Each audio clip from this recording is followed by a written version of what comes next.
Hello, Mr. Weimer here. Mr. Weimer's History.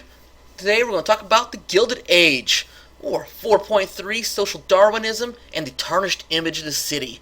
Alright, so the Gilded Age, you're wondering, what is it? Well, the term gilded came from Mark Twain, alright, and he basically means that it's shiny on the outside, looks good, but deep down, it's rotten. Deep down, it's tarnished. A good quote here from Mark Twain about Gilded Age. What is the chief end of man? To get rich?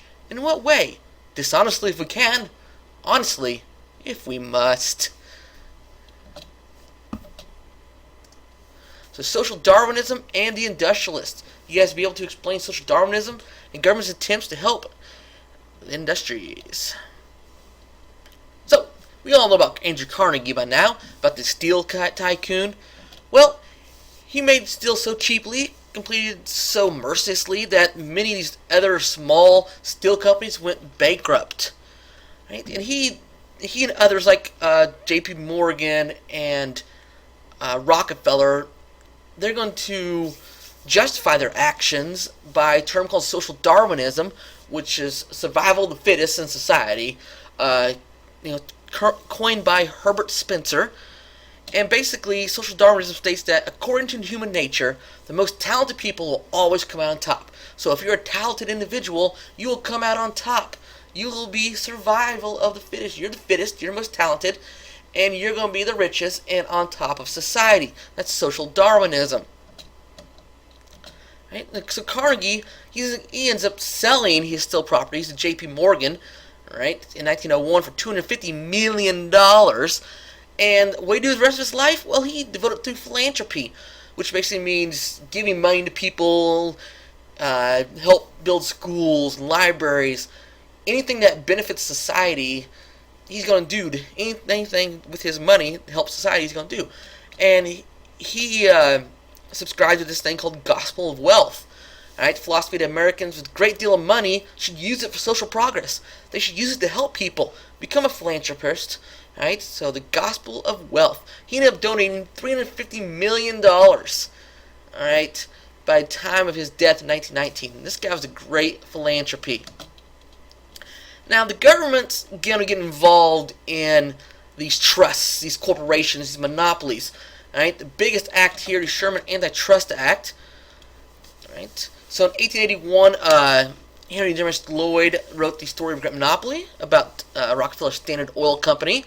Yes, one of the truest monopolies for the richest man that ever lived.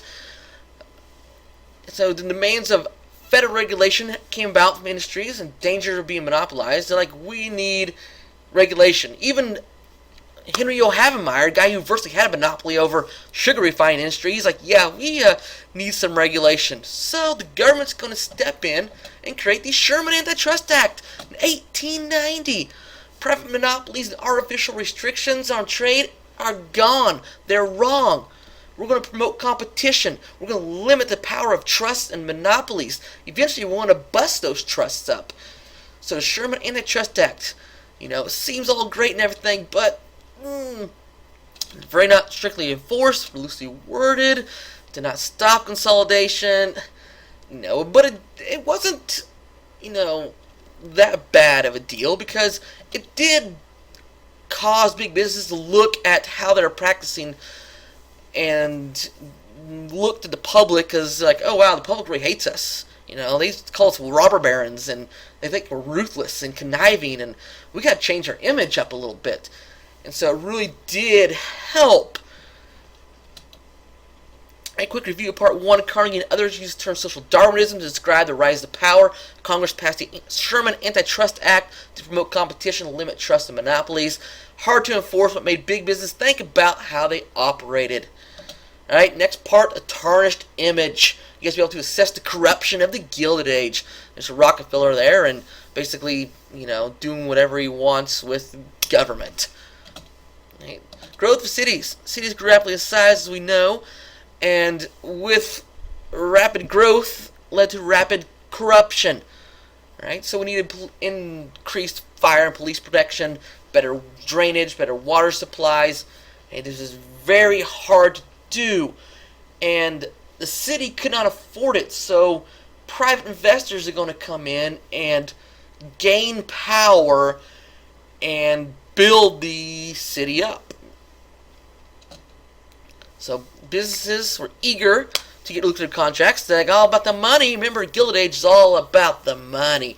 Any means necessary to get rich, I'll do whatever it takes. And so business people and politics came hand in hand. And that leads to, you guessed it, corruption at the highest and lowest levels. Alright, so business and politics do not mix, and this is the reason why.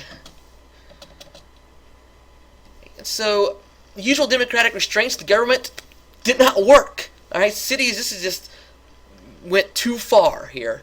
Too much corruption going on. So many immigrants are like, we're used to this, where we came from. Yeah, there's nothing you can do about it. It's part of life. Now, who controlled these cities? Who was in charge of all this corruption? That would be the party boss, part of the political machine. Alright? Which basically is a party-linked political organization that maintained power through controlling votes, the court, and the police. Alright? Basically saying that they had everything in their hands. The police, the courts, the democratic process. Everybody would be eating out of the palm of their hands. Alright? Through corrupt business practices. Through corruption and greed and illegal bargaining, they would gain power and control over the cities. Right? The strength of political machines came from the bottom up, not from the top down. Local politicians took care of the needs of the voters. Right? So voters are going to vote for the people who are going to take care of them, even if they're corrupt beyond recognition. Right? Hey, if you build this public park for me, I'm going to vote for you. You're doing me a service, I'll vote for you. And so many services were built, many schools and parks, streets are being paved, people got electricity, all for their vote. So the party bosses ran these machines, they controlled everything in the city. Everything in the city. And these political machines grew very rich through fraud and graft. And what's graft is basically bribing people. Alright? They're acquiring money dishonestly. You're going to get money under the table. You're going to bribe a politician to, don't pass this law to hurt us. I mean, this is just so shady going on. The one is called Gilded. Right? So George Plunkett were New York's most powerful party bosses. But the most notorious would be Boss Tweed and the Tweed ring. Alright, New York City became known as the house that Tweed built. Alright, Boss Tweed, he controlled everything in the city in New York, and he basically stole millions of dollars in his 3 years in charge. Millions of dollars stolen from politicians, taxpayers. I mean, he got away with it until a political cartoonist, a journalist, Thomas Nast, alright, is going to uncover this corruptness of Boss Tweed, and Boss Tweed's going to go away. But you haven't seen the last of him because he gets reelected the next term. I mean, really? I mean, that's the way it worked. You give the people what they want, they'll put you in office. Alright, it's kind of like a kickback here. Alright? And what was going on is, I can build a school for $5,000. It only costs $4,500 to build a school, so I get a $500 kickback for doing this service for you. And so, I mean, this is just corruption at the highest and lowest levels here. Not a good time in America. And you gotta remember, this is happening at the same time the West is being settled. The same time, after the Civil War to the 1900s, the late 1800s, the West is being built. Same time the cities are becoming industrialized and corrupt in the Gilded Age. Same time period here. Alright, don't get confused. It's not like it's chronological order here. It's all happening at the same time for the last few units here. So, people will try to reform this. Corruption occurred all levels, from the President of the United States to the Mayor of New York City. So, we're going to start talking about the state government. Big business had a lot to gain or lose based on legislation, because Congress can really shut down big business.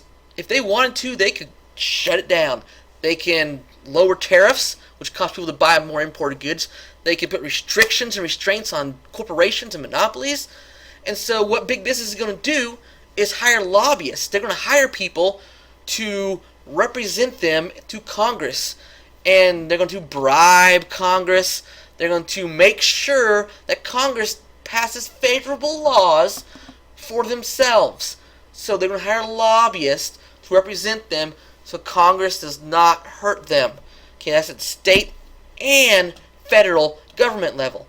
Now, you might think the president's exempt. Not a chance. President Grant had some of the worst bribery, some of the worst corruption of any president. All right, James Fisk and Jay Gould reaped millions of dollars from the mean relationship. Yeah, I know the president, give me money. Yeah, I know the president. The president says do this.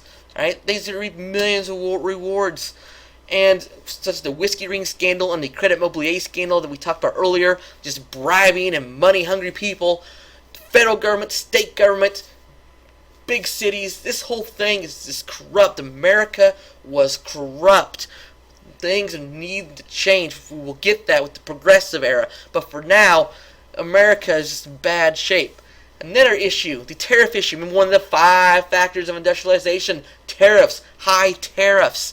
Alright, now tariffs were taxed on imported goods, as we all know, and America had huge tariffs because they wanted to protect American businesses.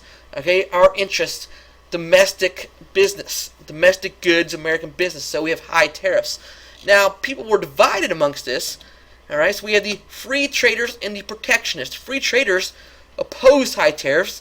They said that it's unfair government intervention with normal laws of supply and demand. You're interfering with normal trade. We can't have this. We want free trade amongst countries of the world, and we want everybody to have equal share and equal opportunity. Free traders. Protectionists are like, whoa, tariffs are awesome. They protect American interests.